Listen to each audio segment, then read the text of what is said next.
duas coisas na nossa vida. E presta atenção no que eu vou dizer. A primeira coisa é orar. Sem oração, a sua vida não vai para a frente. Nós precisamos de orar. E quer dizer mais uma coisa, não é só orar na igreja. É orar em casa. Como Jesus diz, olha, fecha a tua porta. Fecha a tua porta. Esquece da tua mãe, do teu pai. Esquece do mundo lá fora. Esquece do teu emprego, o teu trabalho, a tua escola, o dinheiro, isto e aquilo. E ora. Porque a oração faz a diferença. Esta é a primeira coisa que a pessoa tem que fazer quando está a passar um problema. Segunda coisa, mexe-te. Olha para o irmão do lado e diz, mexe-te. Não fica parado. Parece uma coisa simples, não é? Não fica parado. Eu não vou falar muito agora sobre isso, porque eu vou falar no domingo.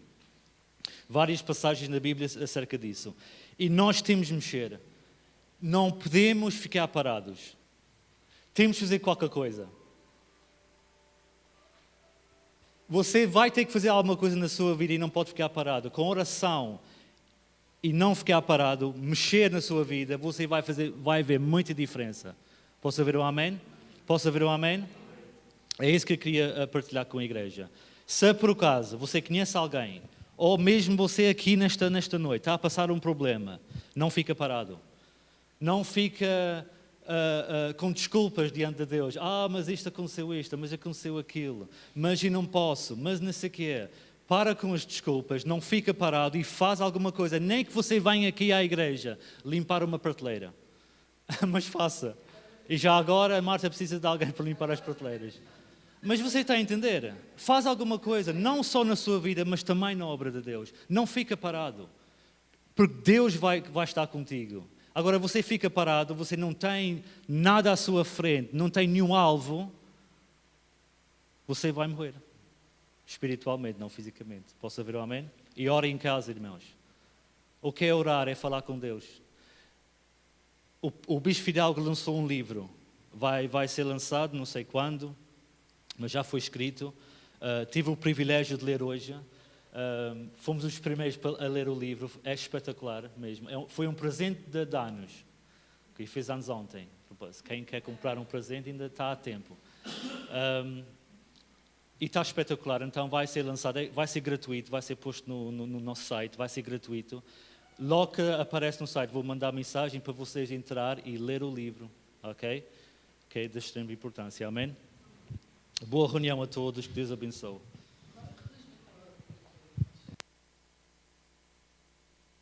Boa noite a todos. Acho que já dei boa noite, mas baixar só. Glória a Deus. Vamos à palavra de Deus. A reunião de quarta-feira, para aqueles que estão-nos a visitar hoje pela primeira vez, é uma reunião de estudo da palavra de Deus. E porquê que é importante nós estudarmos a palavra de Deus? Porque a palavra de Deus é Deus revelado a nós. Quando você lê a palavra de Deus, você conhece a Deus. Quando você lê a palavra de Deus, você conhece o coração de Deus. Quando você lê a palavra de Deus, você conhece os pensamentos de Deus. Quem é que está aqui que já usou a expressão, eu gostava de ser uma mosquinha para estar lá no meio daquelas pessoas e ouvir o que elas estão a dizer? Já usou? Pronto. Eu vou dizer uma coisa, quando você lê a palavra de Deus, você ganha essa capacidade sobrenatural de conhecer o que Deus está a pensar, de conhecer o que Deus está a falar, de conhecer aquilo que Deus está a pensar em relação a si. E a Bíblia é clara que diz assim, os meus pensamentos não são os teus pensamentos. E diz mais, os pensamentos que Ele tem para nós são pensamentos de quê?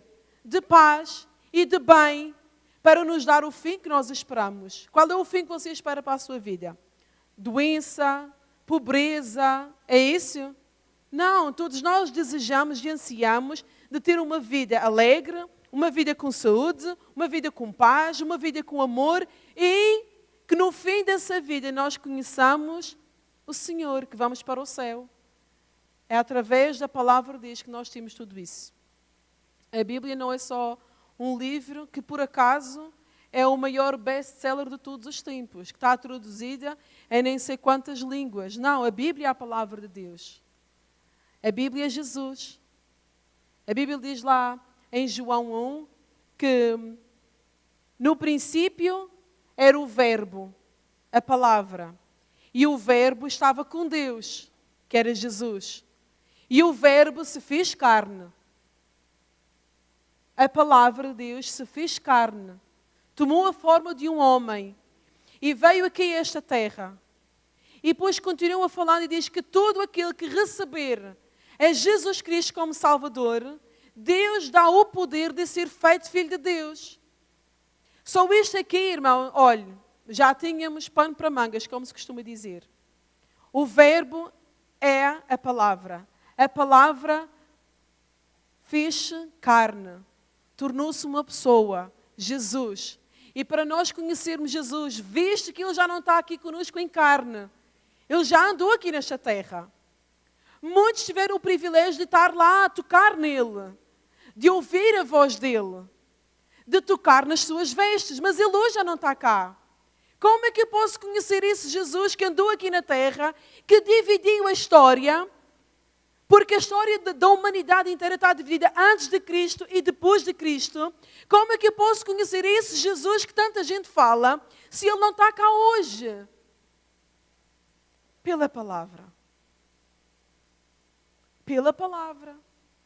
E aquilo que nós vamos falar hoje é algo que tem estado muito no meu coração, irmão, porque eu sei que é de Deus, só pode ser de Deus, não é mérito nenhum meu, nem é porque eu sou uma pessoa muito espiritual, mas eu sei que Deus tem colocado no meu coração o desejo de conhecer mais a Deus. Porque nós precisamos de conhecer. E vocês conhecem-me, e até sou uma pessoa muito transparente. Aquilo que você vê é mais ou menos aquilo que eu sou em casa, mas o meu marido conhece um bocadinho mais de mim. Um bocadinho bem grande. Está a compreender? E existem vários níveis de conhecimento que nós vamos adquirindo conforme nós vamos ganhando intimidade com Deus. E a intimidade com Deus nós temos como? Voltamos outra vez à mesma. Através da palavra. Amém? E então vamos falar sobre Deus. Quem é Deus? Existem muitos deuses, é ou não é? Mas eu vou falar do único Deus verdadeiro. E como é que tu sabes que é o único Deus verdadeiro? Porque a Bíblia assim o diz. E se a Bíblia diz, eu acredito. Ainda que na minha mente possa surgir dúvidas. Quem é que está aqui que é humano e que tem dúvidas? Quem é que está aqui que já questionou? Será que é mesmo assim? Eu já questionei. E há coisas que eu ainda questiono, porque eu sou humana. Eu sou tão suscetível de falhar. E nós somos finitos. A nossa história tem um começo. E vai ter um fim. Mas Deus é. Desde o início Ele é. E quando é que é o início? Não existe. Com Deus não existe início, porque Ele é. E compreender isto. Compreender isto.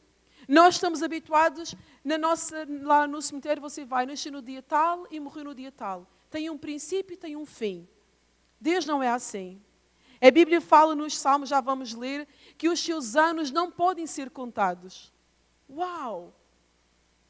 Os seus anos não podem ser contados. Quem é que está aqui quando era criança tentou contar até o número mais longe que conseguia? Você já fez isso? Eu, quando era criança, tentava fazer. Quando a gente chegava a contar até 100. Uau, já consigo contar até 100. E depois a gente vai até 1000. E a gente vai e vai ainda até que a gente se cansa, porque é muito número. Ou porque a gente se distrai com alguma coisa e já perdemos a conta e não temos vontade de voltar ao início.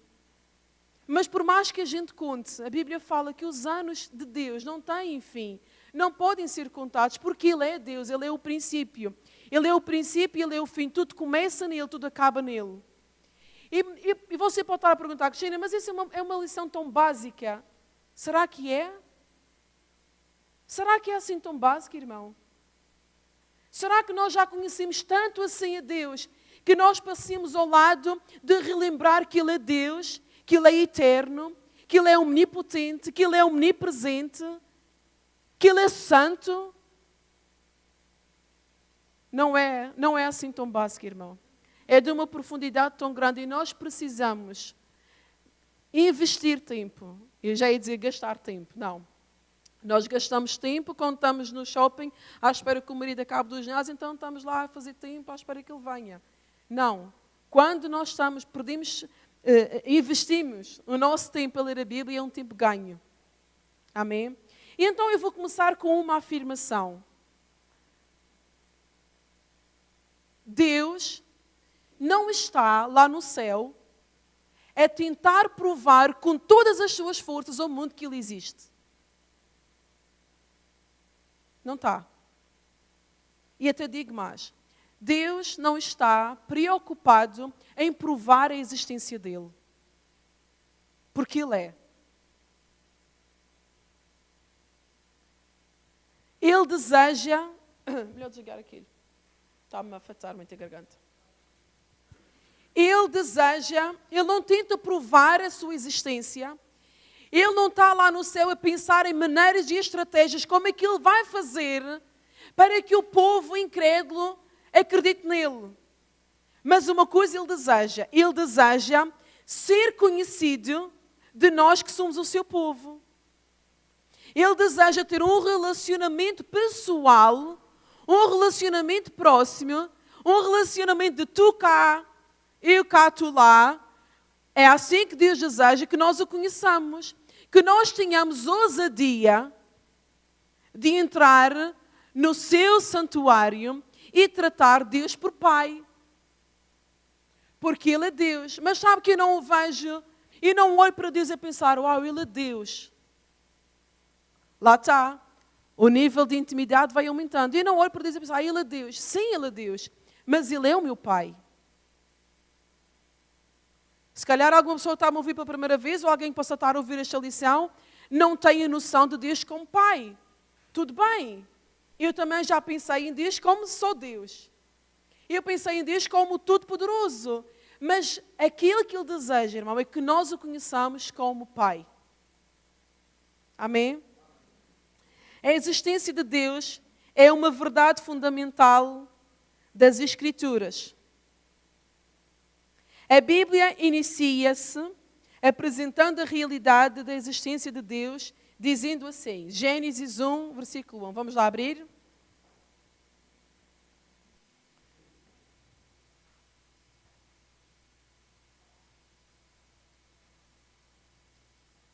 Eu gosto que a Bíblia inicie-se com esta palavra. No princípio. O início de todas as coisas. Lá em Gênesis a Bíblia começa. No princípio, criou quem? Criou Deus. Olhe, aqui já caem por terra todas as teorias de evolução. Cai por terra toda a teoria do naturalismo. Todas as teorias de Darwin que nós aprendemos na escola e somos obrigados a saber de frente para trás e trás para a frente. E fazer prova sobre isso. Eu lembro muito bem quando fiz a minha prova de ciências, que eu tinha que explicar a teoria de Darwin, e que era a evolução das espécies, e eu pus tudo o que eu aprendi. Mas no fim eu pus, mas eu não acredito nisto, porque eu acredito que Deus é que criou todas as coisas. Logo, para quem não sabe, quem está na escola sabe, mas os nossos exames não vão identificados com o nosso nome. Certo? Vai identificado com o nosso número de contribuinte ou o número de BI.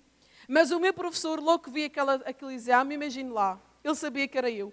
Porque eu era a única que tinha coragem de falar que não, você está a falar isto, eu vou aprender isto porque eu tenho que aprender para a escola, vou ser avaliada conforme aquilo que você está a me ensinar, mas eu sei que a Bíblia é a verdade.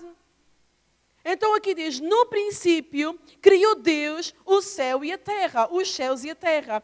Então Deus está aqui a se declarar a Ele próprio como Deus.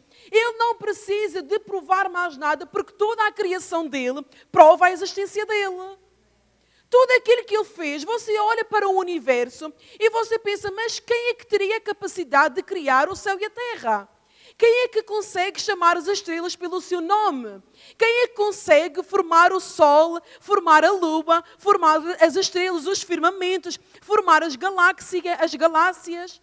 Só Deus pode fazer. Então a própria obra de Deus, aquilo que Ele fez, além do ser humano. Estamos a falar só do céu e da terra, estamos a falar só daquilo que é visível. Toda a criação dele prova que ele existe. Ele não tem que perder tempo. Vá lá, por favor, acredita em mim. Steven, por favor, vá, acredita em mim. Não. A Bíblia fala que para que os homens incrédulos fiquem inexcusáveis, a própria natureza prova a existência de Deus. Amém? Glória a Deus. Então diz assim, Deus não precisa que o homem creia que ele existe para poder existir. Independentemente do homem crer ou não na existência de Deus, ele existe. Diga, Deus existe. Deus é real. E sabe uma coisa? A Bíblia não foi escrita para os ateus. Sabe o que é uma pessoa? Sabe o que é um ateu? É uma pessoa que não acredita em Deus. Não acredita que nós tenhamos a capacidade de crer que um Deus existe. Eu vou lhe dizer, a Bíblia não foi escrita para esses homens. A Bíblia não foi escrita para os cientistas ir lá procurar alguma razão para provar que Deus existe. A Bíblia não foi escrita para os agnósticos. A Bíblia foi escrita para o seu povo. Por isso a Bíblia foi escrita para o seu povo e nós somos um povo de Deus, somos um povo de fé. Então nós, mais do que ninguém, precisamos acreditar que aquilo que a Bíblia fala acerca do próprio Deus que nos criou é a verdade. E por que eu estou nesta procura de conhecer mais a Deus? Tem uma frase que é da minha autoria. Eu vou registrar essa frase e vou começar a cobrar cada vez que essa frase seja usada. Nunca ouvi ninguém falar, fui eu que falei, mas é a verdade. Nós não podemos adorar a quem não conhecemos. É impossível. Todos os esforços no sentido de adorar a Deus, se você não o conhece, são esforços vãos, não o vai levar a lado nenhum. E porque eu quero adorar melhor a Deus, eu me obrigo a mim própria a conhecer quem Ele é. Por isso, quando eu estou a cantar, tudo criaste, os céus e a terra, o universo é obra das tuas mãos. Eu estou a cantar para o único Deus que a Bíblia fala no início, no princípio, criou Deus o céu e a terra. Amém? E nós precisamos, irmão, de trazer intenção, de trazer revelação daquilo que nós estamos a fazer, daquilo que nós estamos a cantar, porque nós estamos a direcionar a nossa adoração, o nosso serviço, o nosso culto é para Deus. O nosso serviço é para Deus. Nós vimos à igreja para Deus. Então, se é para Deus, quem é que está aqui por causa de Deus? Levanta a mão. Então, se é para Deus, é ou não é importante nós conhecermos quem Ele é? Então, se não houvesse revelação do próprio Deus ao homem, nunca iríamos compreendê-lo. Então, o próprio Deus, Ele se revela a nós. Ele se revela a nós. A Bíblia fala que o segredo do Senhor é para aqueles que o buscam. E eu gosto desta frase, é para aqueles que o buscam. Não é para aqueles que desejam. Não é para aqueles que... E aí, pai, queria mesmo. A sério, queria mesmo. Eu queria mesmo conhecer Deus. Não. É para aqueles que buscam. Implica uma ação. Querer, desejar uma coisa, você fica sentado e fica a desejar. Eu gostava tanto de ganhar €1 e não jogo, mas já pensei, gostava tanto de ganhar €1. Se eu ganhasse €1 e fazia isto e aquilo, nunca jogo. Isso é desejar. Você fica ali a sonhar acordado. Mas aqueles que buscam implica uma ação, implica você se levantar do seu sofá e fazer alguma coisa. E para aqueles que buscam o Senhor há segredos espetaculares. Quem é que já teve um segredo assim espetacular que só Deus é que podia revelar isto? Poucos levantaram a mão. Então, existem várias teorias sobre a existência de Deus. Existe o ateísmo. Eu vou dar uma breve explicação do que significa o ateísmo. Define-se como um movimento humanista radical que nega a existência de Deus. O ateu nega o conceito de Deus por não ser capaz de descobrir no universo material a existência de Deus. O ateu olha para o mundo e vê que o mundo está tudo desgraçado, está ou não está? está podre.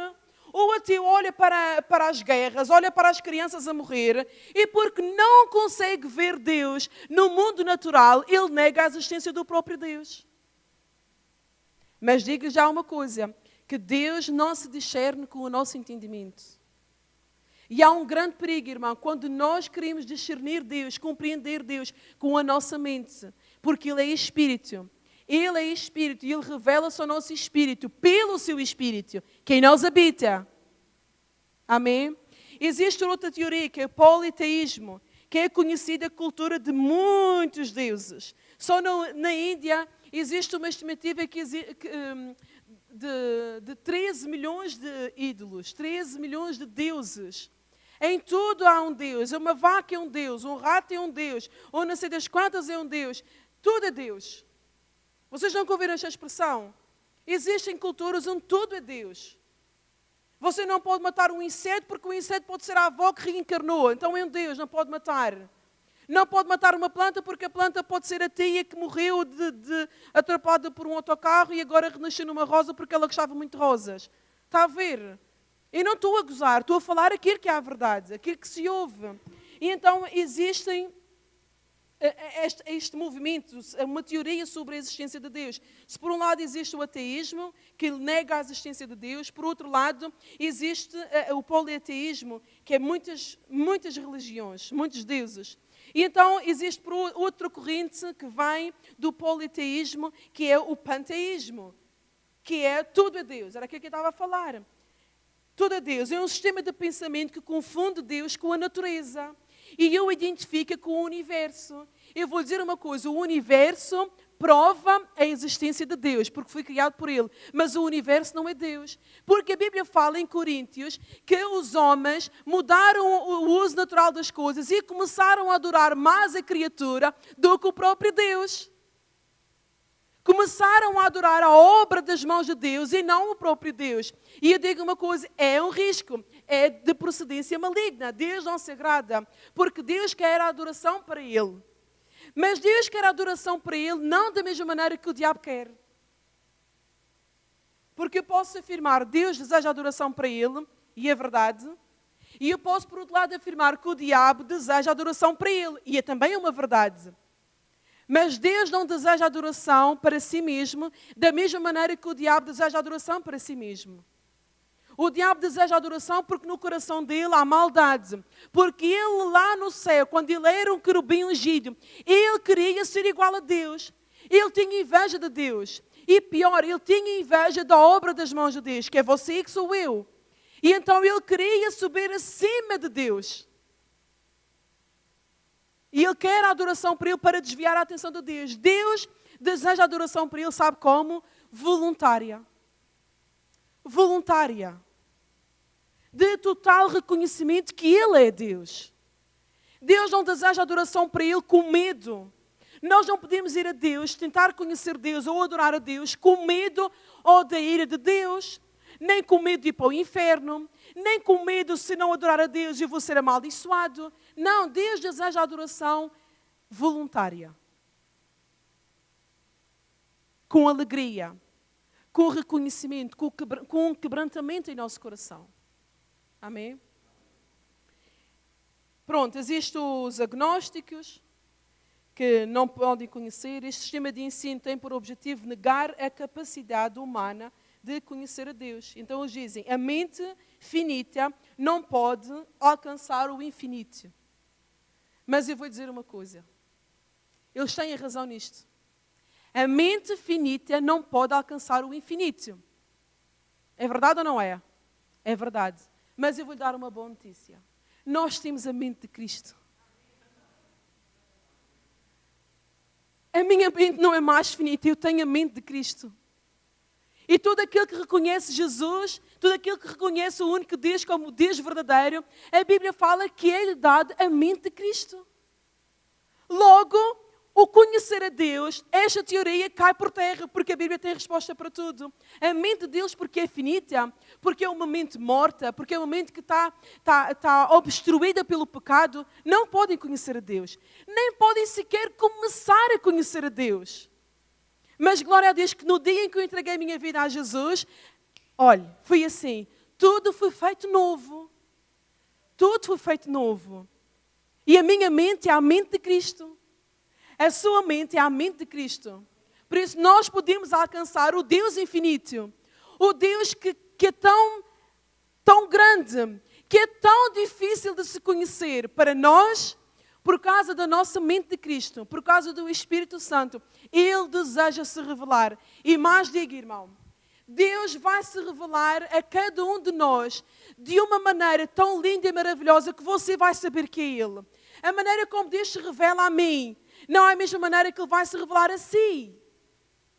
Porque Ele tem em conta as nossas capacidades. Ele tem em conta até onde é que nós podemos alcançar. Ele tem em conta a nossa inteligência. Ele tem em conta a nossa educação. Ele tem em conta todas as limitações que fazem de nós seres humanos. Ele tem em conta. E quero que você saiba uma coisa. Não importa qual a limitação que você tem. Se você buscar a Deus, Deus vai se revelar a si. Você pode não ter um curso universitário, você pode não ter mais do que a 4ª classe, você até pode nem saber ler. Mas se você buscar conhecer a Deus, Ele vai se revelar a si. Eu conheço uma senhora que ela tinha, não sei que idade, já tinha 70 e tal anos, ela não sabia ler.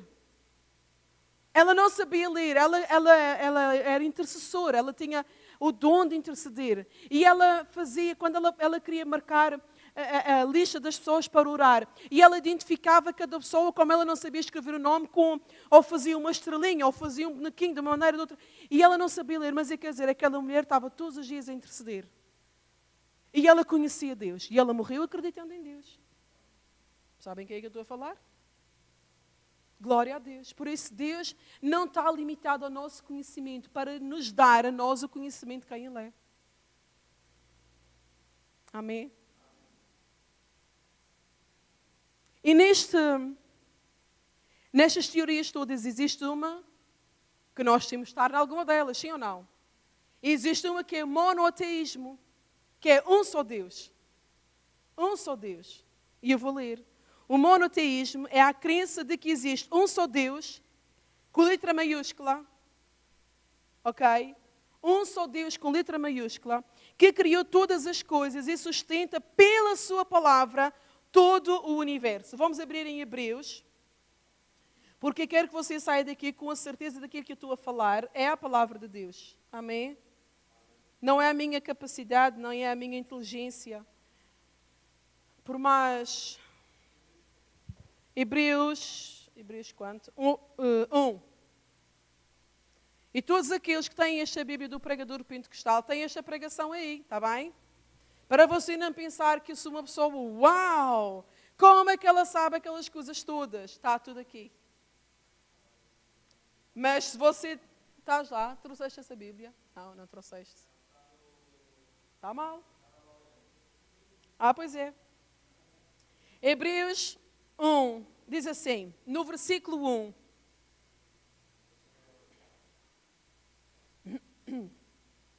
Havendo Deus outrora falado muitas vezes e de muitas maneiras aos pais, pelos profetas, nestes últimos dias nos falou pelo Filho, a quem constitui herdeiro de todas as coisas, pelo qual também fez o universo. Ele, que é o resplendor da glória e a expressão exata do seu ser, sustentando todas as coisas. Todas as coisas o que inclui, irmão? Todas as coisas inclui tudo. Ok? Inclui o mar.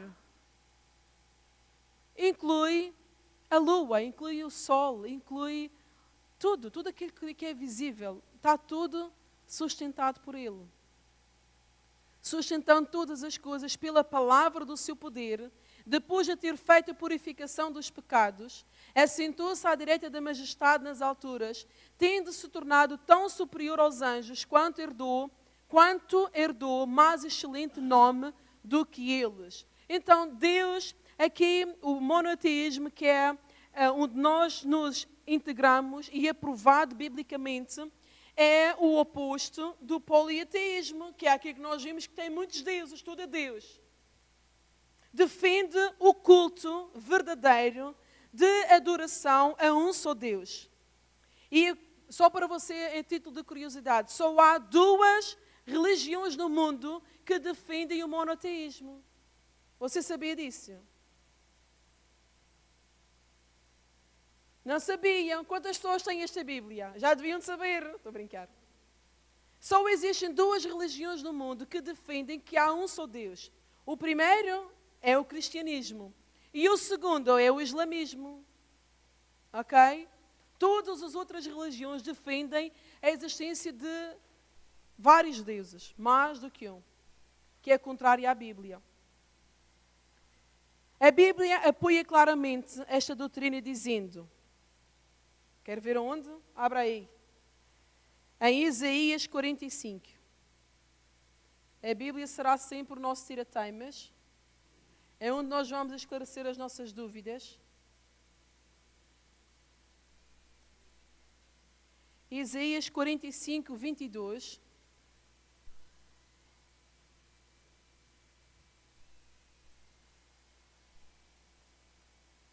Diz assim, podemos ler todos?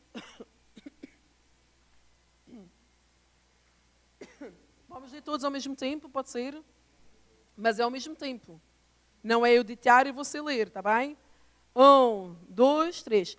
Olhai para mim e sede salvos, vós, todos os limites da terra, porque eu sou Deus e não há outro. Está a ver? A Bíblia claramente declara que há um só Deus e que não há outro. Não há outro Deus. Sejam santos, sejam animais, sejam répteis, sejam seres, sejam anjos, não há outro Deus senão o Deus verdadeiro. E para tirar as dúvidas, 1 Coríntios 8, 6, vamos lá ver. Só para termos mais do que um versículo a confirmar. Existem muitos outros, mas pronto, temos que... 1 Coríntios 8, 6.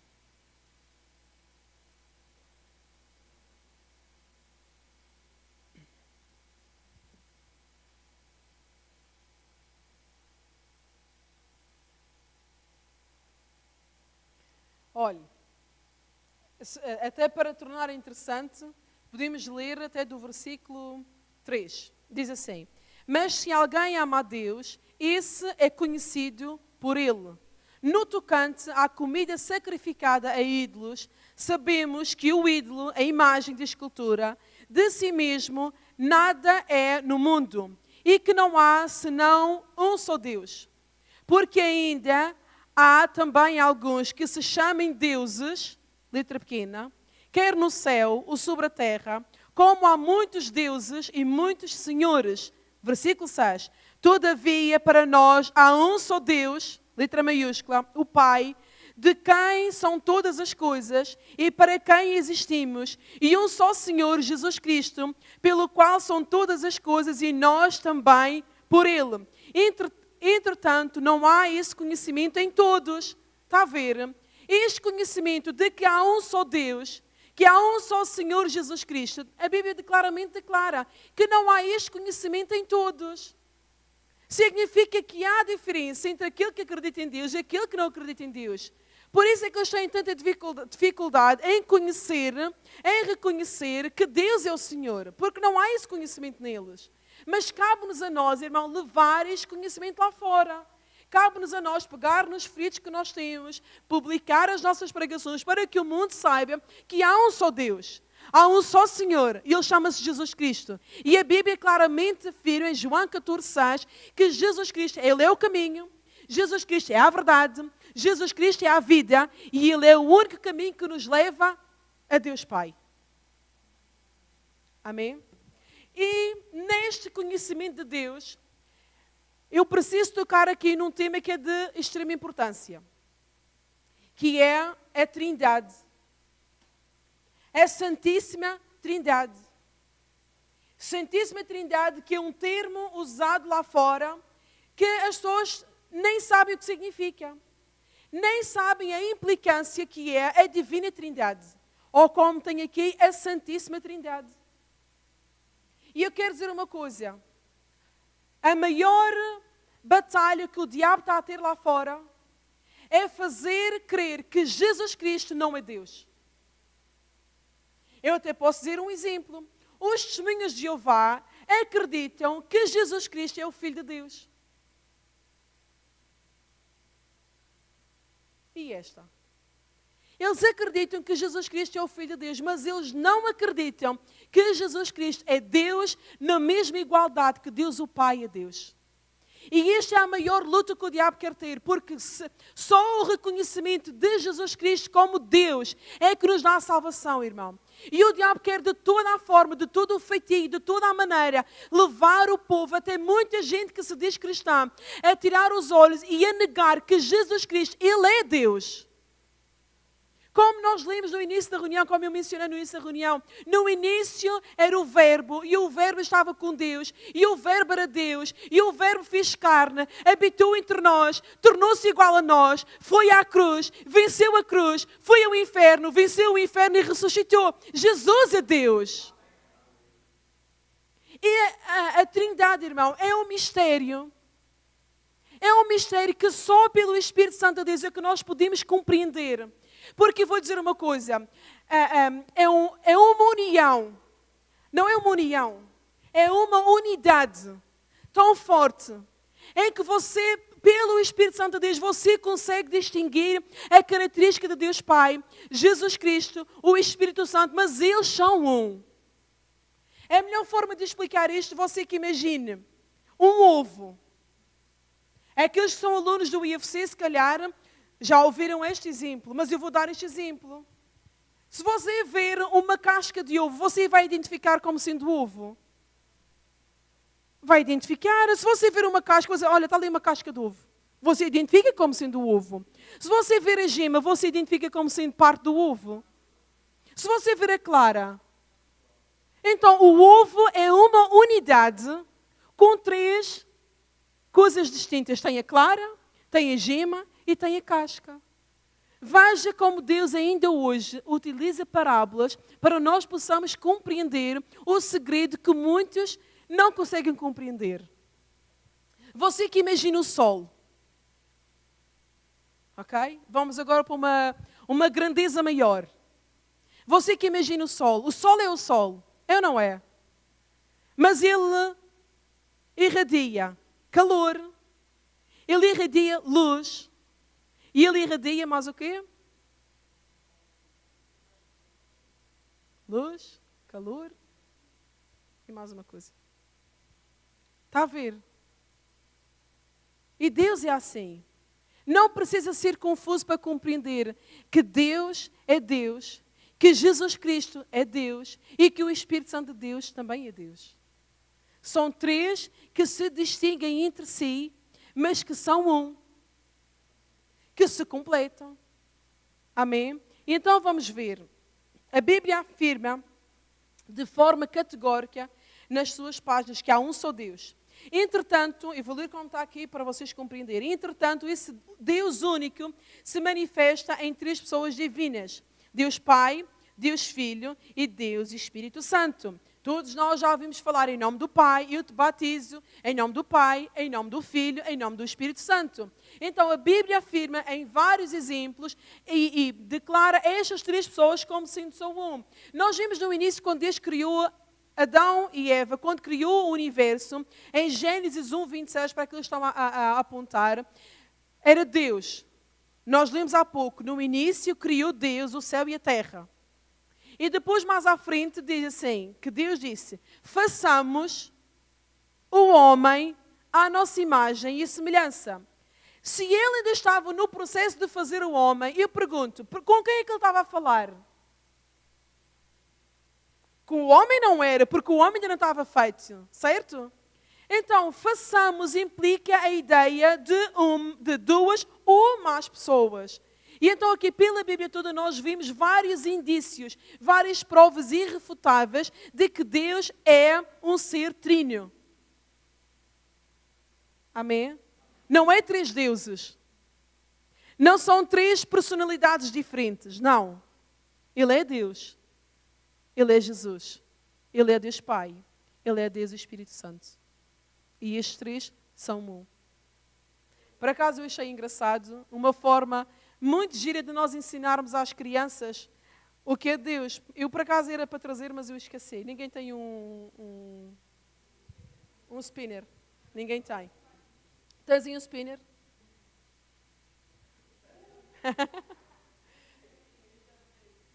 Pronto. Este é um brinquedo, agora todas as crianças querem brincar com isto. E até digo mais, eu também gosto de brincar com isto. Ok? Então, tem 3 rodinhas, é ou não é? Então, imagina, aqui, Deus Pai, Deus Filho, Deus Espírito Santo. E agora você faz assim. É Deus. Está a ver? É gira, não é? É Deus. Quando eles são separados, quando você para analisar cada um deles, você consegue ver a característica de Deus Pai, você consegue ver Deus Filho, Deus Espírito Santo, mas quando eles agem em conjunto, é assim, é Deus. Amém? Quando você quiser evangelizar alguém, tens um spinner, ou como diz a minha filha, um snipper. Ela troca. Está a ver? Olha, isto é Deus. A Trindade explica-se assim. Ok? Glória a Deus. E agora, em relação à Divina Trindade, tinha alguns versículos que eu queria ler, mas o tempo já se alonga. Este relógio devia parar. E claro, nesta Divina Trindade que nós estamos a falar, nós vamos, para nós termos um conhecimento aprofundado do que é que eu estou a falar, nós vamos ver quais são as características de Deus Pai. Nós vamos ver quais são as características de Deus Filho, Jesus Cristo, nosso Salvador, e vamos ver o papel do Espírito Santo. Quem é o Espírito Santo? E eu quero dizer uma coisa, o Espírito Santo ele é sensível. Só para você ficar assim com um gostinho para a próxima reunião, o Espírito Santo ele é sensível. Ele emociona-se facilmente. Ele entristece facilmente. E ele também se alegra. A questão aqui está, nós estamos a alegrar ou estamos a entristecer o Espírito Santo? É a pergunta que fica no ar, suspense. Amém? Então, vamos ver Deus. Quem é Deus? E vamos ver vários atributos de Deus. Cheio de calor. Vários atributos de Deus. Os atributos de Deus são aquelas características essenciais, permanentes e distintivas que podem ser afirmadas a respeito do seu ser. É aquilo que Deus é na sua essência. É aquilo que Deus é. Sem isto, Ele não seria Deus. Quer ver um exemplo? Se Ele não tivesse esta característica, Ele não poderia ser Deus. Todas as que vou falar, nós vamos dividir em atributos naturais de Deus e atributos morais de Deus. Os naturais é aquilo que fazem dele Deus. E os morais é o seu caráter. É aquilo que Ele é. Que tem diferença. Então, os atributos naturais de Deus são eternidade, Ele é eterno. Imutabilidade, Ele não muda. Ele é omnisciente. Ele tudo sabe. Omnisciente significa que Ele sabe tudo. Ele é omnipotente, ou seja, Ele pode todas as coisas. Ele é o Todo-Poderoso. E Ele é omnipresente. Ele pode estar em todo lugar ao mesmo tempo. E eu vou começar logo aqui pela última. Porque este é um atributo que às vezes se confunde e que serve muito para justificar às vezes os nossos próprios erros. A capacidade que Deus tem de estar em todo o sítio ao mesmo tempo não significa que Ele deseja usar essa capacidade para estar em lugares que não lhe agradam. Ok? Ele tem a capacidade de estar em todo o lugar. Mas eu pergunto, será que Ele está num culto satânico? Mas Ele podia estar ali ou não podia? Podia, porque Ele tem o poder. Então, isto para nós compreendermos que os atributos que fazem dele Deus não lhe dão a obrigatoriedade de Ele revelar esses atributos a qualquer momento ou a qualquer hora, porque Ele é Deus. Porque Ele é Deus. Então, esta característica que ele tem de omnipresença é um termo que se refere à natureza ilimitada de Deus ou à sua capacidade de estar em todos os lugares ao mesmo tempo. Mas não significa que ele esteja em todo lugar ao mesmo tempo. Não significa que quando aqueles que me estão a ouvir, não vocês aqui porque vocês são santos, amém? Não significa que aqueles que estão a ouvir que ainda não conhecem Jesus podem justificar-se. Mas Deus está aqui. Mas está lá a fazer tudo o que Deus desagrada. Não. Não. Deus não se manifesta em todo lugar. Deus manifesta-se no lugar onde Ele é cultuado, num lugar onde Ele é adorado, num lugar onde Ele é reconhecido como Deus verdadeiro e num lugar onde Ele é desejado. Amém?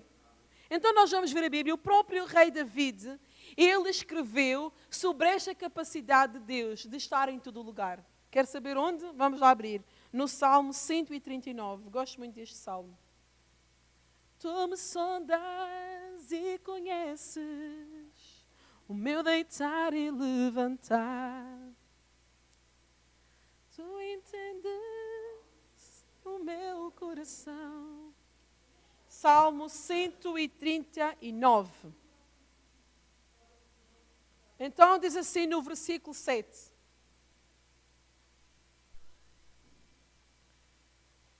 Era o David a escrever sobre este poder que Deus tem, esta omnipresença dele. Diz assim: para onde me irei do teu espírito? Ou para onde fugirei da tua face? Se subir ao céu, tu aí estás. Se fizer no Sheol a minha cama, eis que tu ali estás também. Se tomar as asas da alva, se habitar nas extremidades do mar, até ali a tua mão me guiará e a tua destra me susterá. Se disser, de certo que as trevas me encobrirão, então a noite será luz à roda de mim, nem ainda as trevas me escondem de ti. Mas a noite resplandece como o dia. As trevas e a luz são para ti a mesma coisa. As trevas e a luz são para ti a mesma coisa. E eu só compreendi isto, irmão, uma vez que eu tive uma aula, não sei se foi de física ou de química, fui de física. Você sabe uma coisa?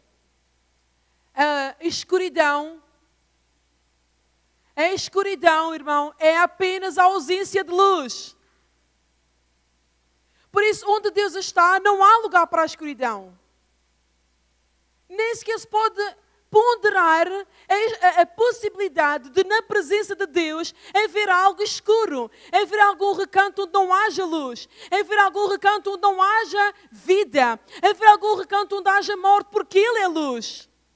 Ele é vida e onde Ele está não há escuridão. E este me diz a mim o quê? Se nós reconhecemos este Deus, na nossa vida não há trevas, porque Ele é luz. Na nossa vida não há morte, porque Ele é vida. Oh, irmão, está a ver? Você diga uma coisa. Você ainda não precisa se levantar agora da sua cadeira e começar a adorar a Deus por causa disto. Porque não há trevas em mim. Porque não há morte em mim. Porque as trevas para Ele é a mesma coisa que a luz. Porque Ele é a luz. Glória a Deus, irmão. Glória a Deus. Porque Ele é maravilhoso. Porque Ele é extraordinário. Amém? Então, em Hebreus também. Não vamos abrir, mas em Hebreus 4, no versículo 13, diz assim: e não há criatura alguma encoberta diante dele. Antes, todas as coisas estão nuas e patentes aos olhos daquele com quem temos de tratar. Eu vou dizer uma coisa, você não pode se esconder de Deus. Nem você pode esconder alguma coisa de Deus. Não há nada em si que você possa esconder dele. Uma coisa é você não permitir que Ele atue numa área da sua vida. Isso você pode fazer. Você pode dizer, não, Senhor, aqui nesta área da minha vida tu não vais tocar. Mas eu lhe garanto uma coisa, você não pode esconder. Você pode impedir Ele de atuar nessa área, mas você não pode esconder. E aqui, irmão, quando nós temos consciência que nós não podemos esconder nada dEle, sabe uma coisa, sabe o que é que acontece? Nós ficamos todos ao mesmo patamar, porque diante dos olhos dele, Ele vê todas as nossas podridões. Ele vê os nossos pecados. É aqueles que a gente esconde, sabe? Sabe, aqueles pecados que a gente esconde e tenta passar despercebido a toda a gente. Na presença dele, a Bíblia fala que todas as coisas estão nuas. Imagine, e pense no termo, está nu.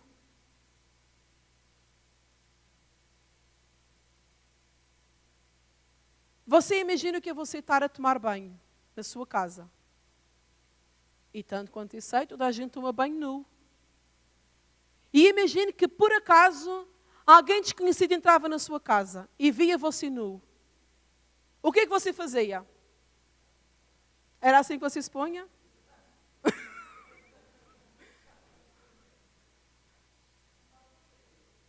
Não era isso que você fazia, pois não?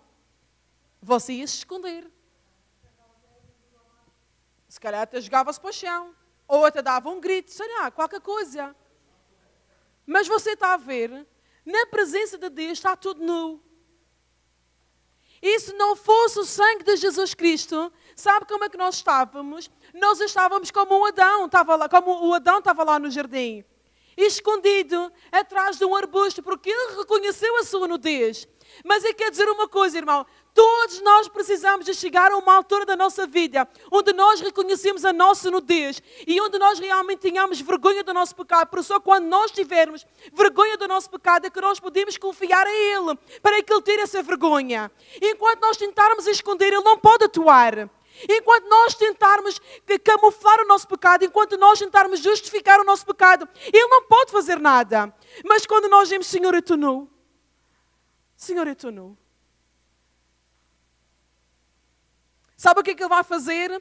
Como Ele fez com Adão. E nosso Deus é um Deus de aliança. Nosso Deus é um Deus de pactos. E Jesus Cristo, Ele conquistou para nós uma aliança tão boa, irmão.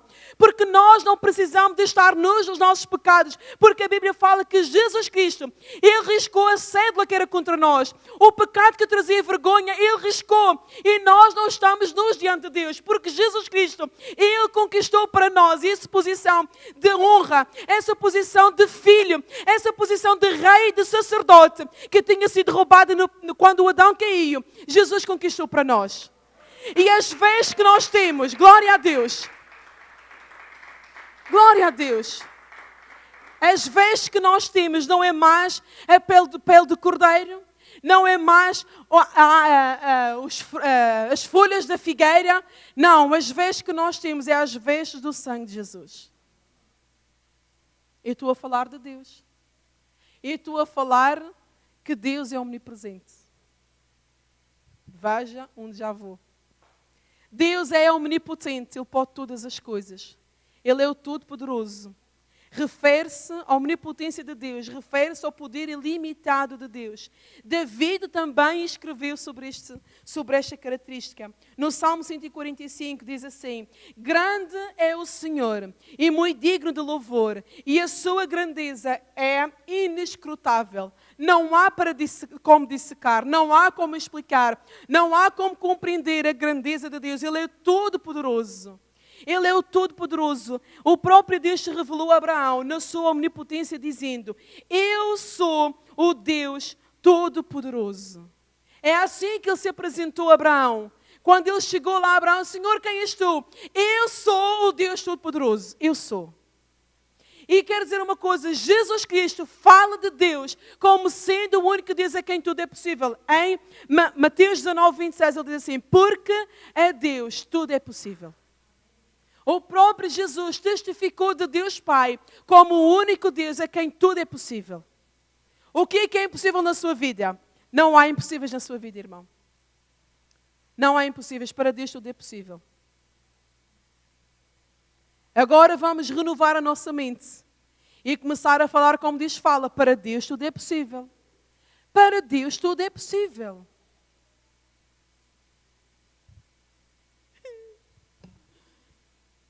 Outra característica de Deus: Ele é omnisciente. Refere-se ao conhecimento e sabedoria infinitos de Deus e a sua capacidade de conhecer perfeitamente todas as coisas. Ele conhece todas as coisas. Ele conhece todas as coisas. Ele conhece. Ele conhece-me a mim, Ele conhece a si, Ele conhece o mundo, Ele conhece os seus familiares, Ele conhece. David também. e escreveu sobre a omnisciência de Deus. De volta ao Salmo 139, que eu ainda estou lá. Diz assim no versículo, pode ser logo do 1. Diz assim: Senhor, tu me sondas e me conheces. Sabes quando me assento e quando me levanto. De longe penetras os meus pensamentos. Esquadrinhas o meu andar e o meu deitar e conheces todos os meus caminhos. Ainda a palavra não me chegou à língua e tu, Senhor, já a conheces toda. Tu me cercas por detrás e por diante e pões sobre mim a tua mão. Tal conhecimento é para mim maravilhosíssimo, tão alto que não o posso atingir. Está a ver? O rei David ele estava a conhecer, olha, tu sondas-me, tu conheces, ainda que antes que uma palavra saia da minha boca, tu, ó Senhor, tu te conheces. Vamos permitir que esta capacidade de Deus para nós não seja motivo da gente se esconder, mas seja motivo da gente se entregar a Ele. Amém? Outro atributo natural de Deus, que faz dele Deus, é a imutabilidade. E eu vou dizer uma coisa, irmão.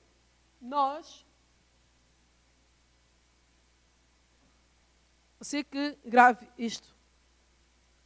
A sua condição atual não muda Deus.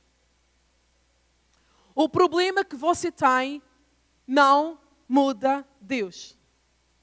A aflição que tira-lhe o sono, a aflição que faz você chorar, não muda Deus. As circunstâncias adversas não mudam Deus. Os anos a passar, os séculos e os milénios a passar, não mudam Deus. Ele é imutável. Ele não muda. Ele não volta atrás com a sua palavra. Ele não se arrepende. Ele não se engana. Ele não muda. Ele é Deus e não muda. Quer ver? Ele próprio disse de si mesmo. Vamos lá, em Malaquias. Malaquias 3:6. E estou quase a acabar. Não porque eu quero acabar, mas porque tenho que acabar. E nem sequer cheguei aos atributos morais de Deus. Mas, glória a Deus por isso. Malaquias 3:6. Já todos abriram?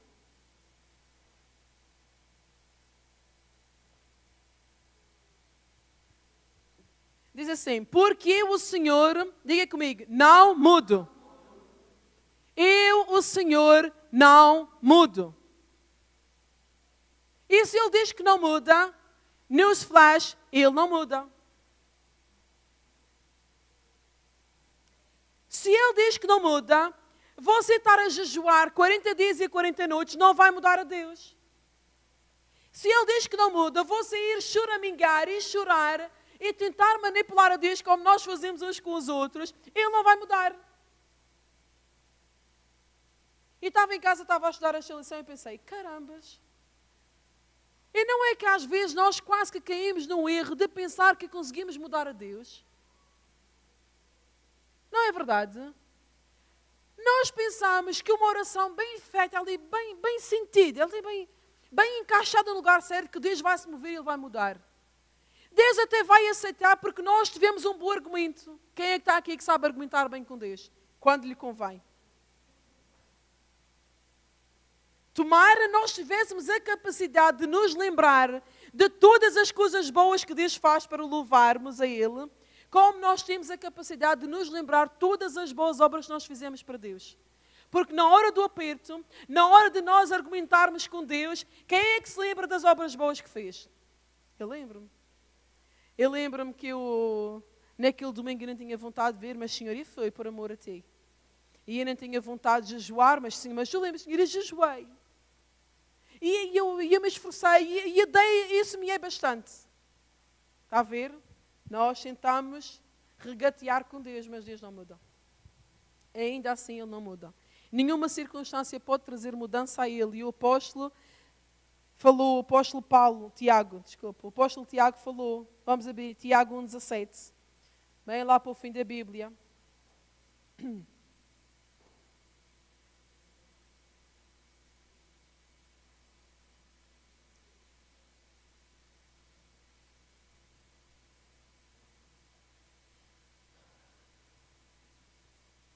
E diz assim, Tiago 1,17.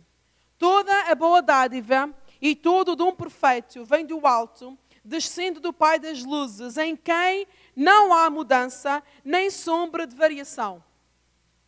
Não há mudança nem sombra de variação. Não existe qualquer possibilidade de haver alguma mudança, nem sequer que seja de 1 milímetro. Mas eu vou lhe dizer uma coisa. Deus não muda. Mas se Deus precisar de mudar o curso da natureza em favor do seu filho, Ele faz. Você está a ver, nós estamos aqui a distinguir quem Deus é na sua essência daquilo que é o seu caráter. Ele não muda. Ele é Deus, Ele não muda. As nossas orações não vão mudar a Ele, mas a nossa oração pode fazer com que Ele mude o curso da natureza. Pode fazer com que o sol pare. Pode fazer com que o mar se acalme. Pode fazer com que o vento se aquiete. Porque o nosso Deus, Ele é o El Shaddai. Ele é o Deus mais que suficiente. O nosso Deus é o Deus a quem os mares obedecem. Ele pôs limites no oceano e o oceano não passa aquele limite. O nosso Deus é esse Deus. Amém? E nós precisamos começar a ter consciência de quem Deus é. Para quê?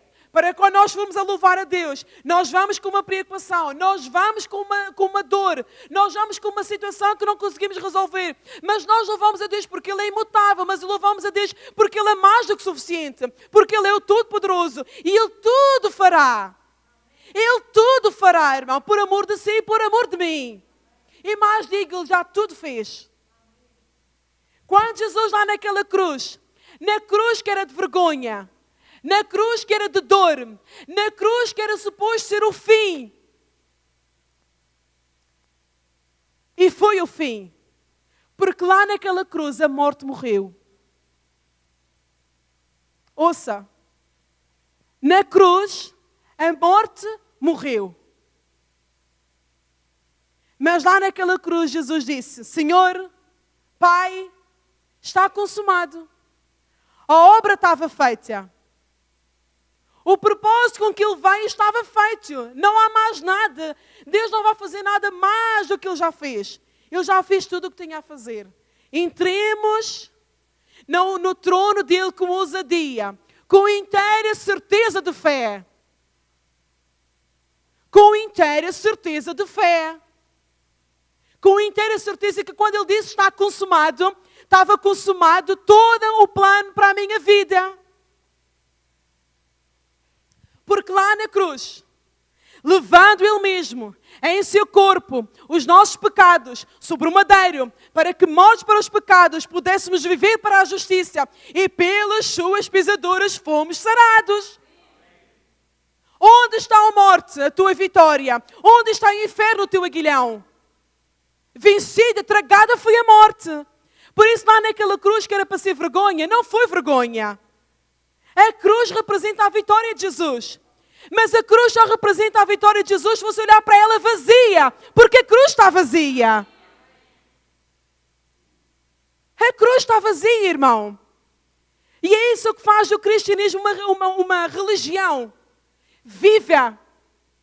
Porque o nosso ator, o ator da nossa fé está vivo. Glória a Deus. E para acabar, o último atributo natural de Deus, aquilo é eterno. Ele de geração em geração Ele é. E nós podemos viver 500 anos, nós podemos viver 1000 anos. E Ele vai continuar a ser eterno. Você que abre comigo em Job 36, no versículo 26. Eu estou a falar de Deus, mas você está a ver como a obra de Deus se manifesta em Jesus Cristo. Você está a ver? Não, eu estou aqui a falar e ao mesmo tempo estou a dar a Trindade. Porque a obra de Deus foi consumada em Jesus. Amém? Em Job, onde é que eu disse? Job 36. Onde é que eu vou?